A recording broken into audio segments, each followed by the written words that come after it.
But let's move on to some other news we're watching right now. Get back to Ferguson in a few moments. A senior Republican staffer up on Capitol Hill is now stepping down after posting comments highly critical of the two Obama daughters. Elizabeth Lawton, the communications director for Tennessee, a Republican Congressman Stephen Fincher, tells CNN she will resign today over the controversy. It began when she blasted 16-year-old Malia, 13-year-old Sasha on Facebook for what she called inappropriate outfits and bored looks at last week's annual White House turkey pardoning event. Here's part of her post. Quote, "Act like being in the White House matters to you. Dress like you deserve respect, not a spot at a bar."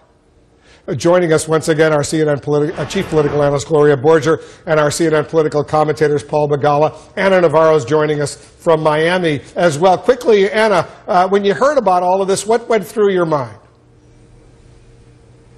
Well, I just cringed, and I thought somebody must have had too much wine or not taken their medication today.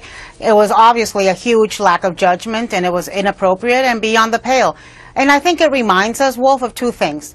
One, let's keep the kids off limits. They're not the ones that ran for an elected office. They're not making national agenda. They're not making national policy. Let's respect the families, really. And two, things that you say in social media actually have an effect and do matter. It, sometimes amazes me. I see perfectly normal people go off and become monsters on social media. Let's not do that. It matters. Let's have a little restraint. And I think it's, a lesson for all of us to learn about how we treat families and how we deal with social media. I think well said indeed, Gloria. I assume you agree. Yeah, I think people maybe ought to start having a 10-second delay. So before you post something, before you send something, maybe you can reread it and self-edit. What stuns me about this is that this woman is a communications director. She should know a lot better if communications is her life's work. I totally agree with Anna. I'm sure Paul will say the same thing. The kids are off limits. It's ridiculous to do that to them. These poor kids spend their lives in the spotlight many times when they don't want it. They didn't run for office. Their father did, and leave them alone. Yeah, she's been very active in social media, posting all sorts of things over the years, including for a CNN report at the Republican convention. So she's been very much involved in the social media process. But Gloria's right. You think somebody who's involved in communications would have known better. She should have known better. And Anna's right. Even the Mafia leaves the kids out of it. And surely in politics we can rise to the levels of the Mafia. Look. The Bush daughters being raised in that White House, they several times were treated terribly and disrespectfully. That was awful.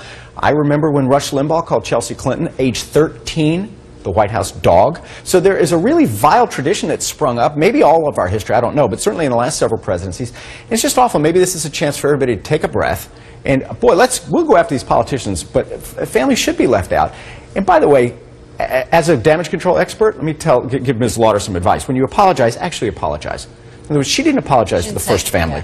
Yeah. Second, follow it up with a personal note. These are human beings. These are girls, teenage girls. These are children. I'm sorry. They're kids. And then she actually said something, I have to say, with a person of faith that bothered me. She said, I prayed about this for hours to come to... Hours? It took her hours? Love thy neighbor as thyself? That's 5 words. It did not take her hours of prayer to figure out that was hateful. Yeah, but listen, Paul, but let's get a little perspective here. Nobody's died here. Nobody's been, physically hurt. She's apologized. She's now lost her job. And we're all talking about her and frankly saying that she's got no judgment. So she's made a mistake.